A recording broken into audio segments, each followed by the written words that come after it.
Acara ini dipersembahkan oleh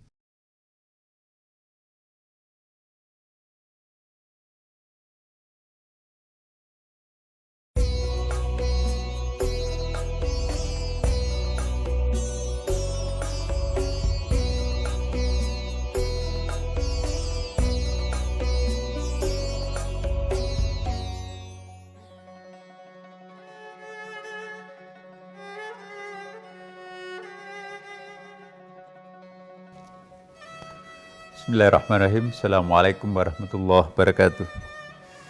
Alhamdulillahirrabbilalamin. Wassalatu wassalamu ala sayyidina habibina Muhammadin sallallahu alaihi wasallam. Amma ba'd. Para pemirsa Dai TV yang dimuliakan Allah Subhanahu wa taala. Kembali kita berjumpa pada bulan suci Ramadan yang penuh berkah ini.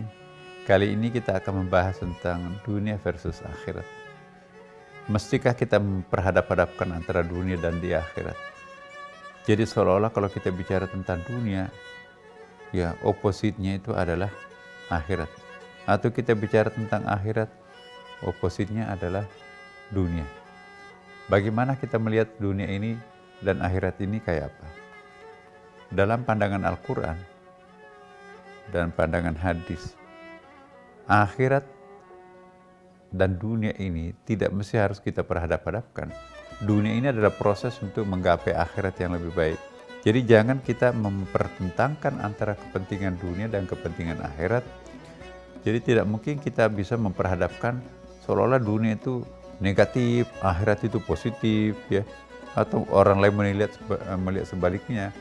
Dunia ini indah, gemerlap, tapi akhirat itu berat dan seterusnya. Nah, apa yang membedakan antara dunia dan di akhirat? Dunia itu adalah tempat untuk menanam, sedangkan akhirat itu tempat untuk memanen. Apa yang kita akan panen di akhirat, apa yang kita tanam di dunia ini. Tidak mungkin kita bisa menanam padi, di sana itu nanti panennya jagung. Kalau kita tanam jagung, panen jagung. Tanam padi, panen padi. Nah kalau kita menanam dosa maksiat, gak mungkin bisa panen surga. Ya, tapi sebaliknya, kalau kita menanam amal kebajikan, maka otomatis nanti kita akan panen surga. Siapa yang menanam kebajikan, dia akan pasti memanen surga. Siapa yang menanam dosa, dia akan menanam neraka. Jadi itu dialektiknya seperti itu. Karena itu para pemirsa, apa yang kita harus lakukan ketika kita sekarang ini sedang hidup di bumi ini, di dunia ini? Maka jangan kita teledor, jangan sampai nanti kita menganggap dunia ini adalah tempat terakhir kita. Padahal ini kan dunia ini kan tempat transit sementara, sangat sebentar, sangat singkat. Baina sittin wa sab'in, antara 70 tahun sampai 80 tahun kata Nabi. Nah setelah itu kita pasti akan mati. Tidak ada satupun yang tidak akan mati. Kullu nafsin dha'iqatul maut. Karena itu mumpung kita diberikan kehidupan, mumpung kita diberikan kesehatan, mumpung kita hidup dalam bulan suci Ramadan seperti ini, mari kita memperbanyak tanaman-tanaman akhirat di dunia ini. Karena bagaimana kita bisa panen sesuatu yang sangat produktif kalau kita tidak memanfaatkan tanah subur untuk menanam ini. Bulan Ramadan itu adalah musim tanam kebajikan yang sangat-sangat istimewa. Apapun yang kita tanam pasti akan panen kalau bulan suci Ramadan ini. Pasti akan lebih produktif dibanding dengan tanaman yang kita tanam di luar Ramadan.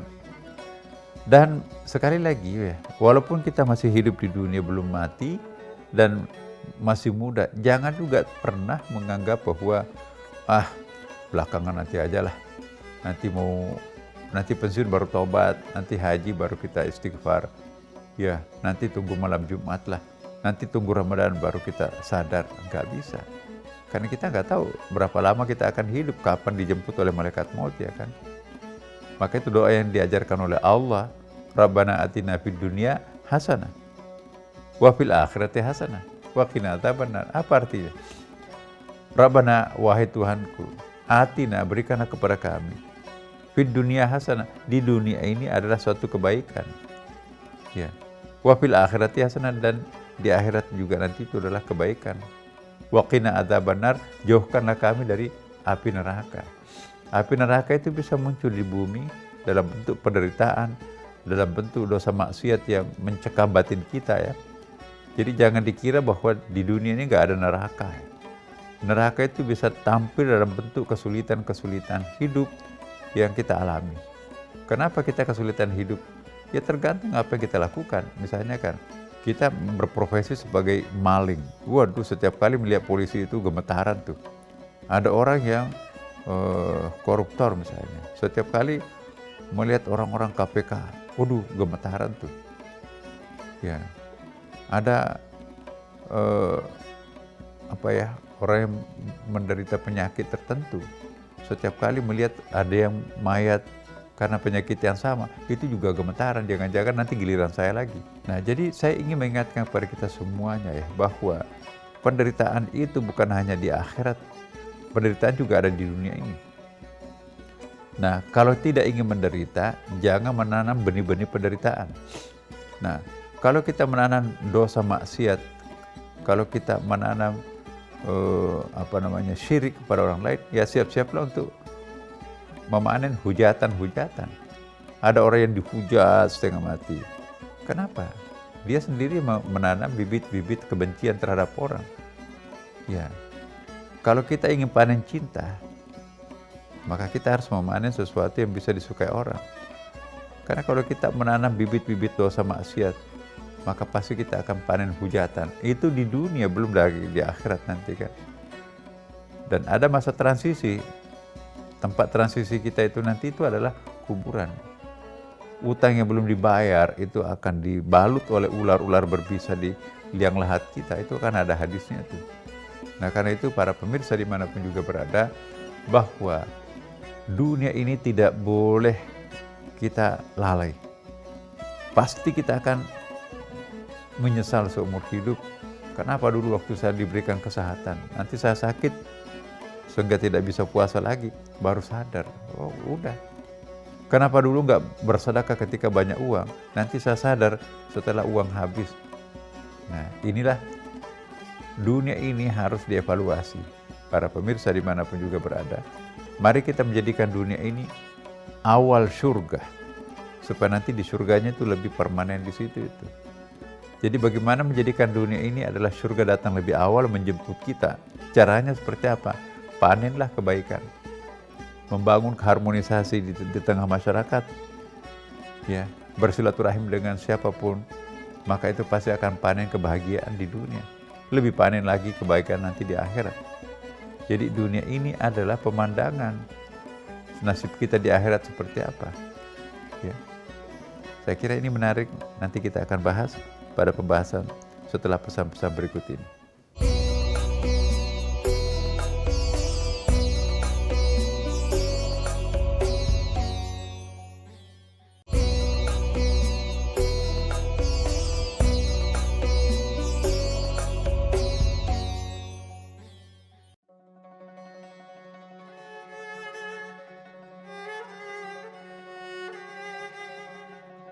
Dunia versus akhirat.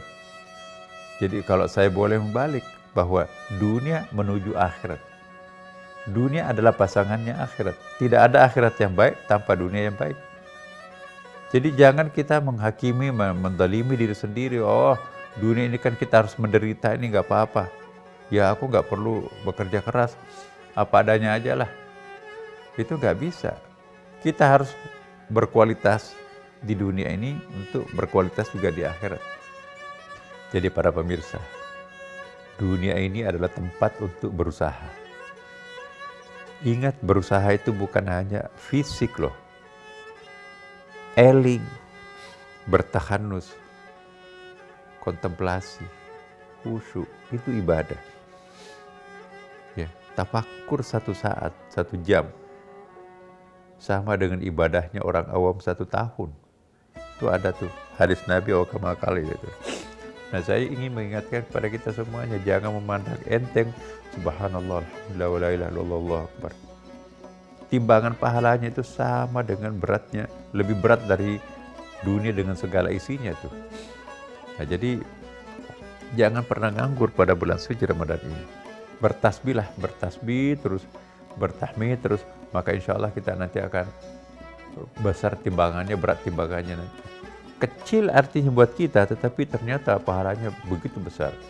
Nah, karena itu para pemirsa, mumpung ada waktu kita bulan suci Ramadan ini, belum terlambat, mari jadikan bulan suci Ramadan ini insya Allah full.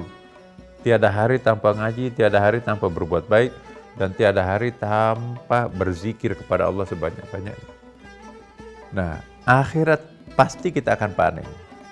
Akhirat itu pasti kita akan panen. Sekali lagi saya ulangi bahwa akhirat itu pasti kita akan dapat banyak kalau kita berusaha di dunia ini. Tapi kalau kita memanjakan diri, ya jangan berharap banyak. Saya kok sangat yakin ya, Bapak Ibu masih punya banyak waktu sekarang ini. Malam-malam jangan dipakai tidur melulu. Kapan kita khataman? Malam-malam itu jangan kita pakai nonton melulu. Kita main melulu. Sesekali Ramadan ini kita wakafkan waktu kita untuk Allah Subhanahu wa Ta'ala. Mari kita melakukan kontemplasi, zikir lah. Ya. Mari kita bersahabat dengan tasbih yang mungkin selama ini jarang kita pakai. Ya. Kita pakai, muter. Ya. Ingat Allah. Kita selawat terhadap Rasulullah. Ya. Insya Allah pasti kita dapat berkahnya nanti itu. Dan amalan yang perlu kita perhatikan ialah misalnya kita punya wifi, bocorkanlah passwordnya kepada orang-orang belakang rumah kita itu. Mas, Adinda, Ananda, ya, aku berikan password ya, kamu bisa akses, kamu bisa manfaatkan nanti ini. Insya Allah, mudah-mudahan kamu pintar di sekolah ya. Iya Bapak, terima kasih. Itu kan tidak terasa kita beramal besar terhadap mereka. Ya. Coba juga, barang-barang bekas di rumah kita itu banyak banget itu kan. Handphone besar aja, handphone bekas aja berapa itu. Nah ada anak di belakang rumah kita itu 3 bersaudara cuma punya handphone, bapaknya 1. Masing-masing mau ujian nangis rebutan handphone. Sementara kita punya handphone di laci banyak.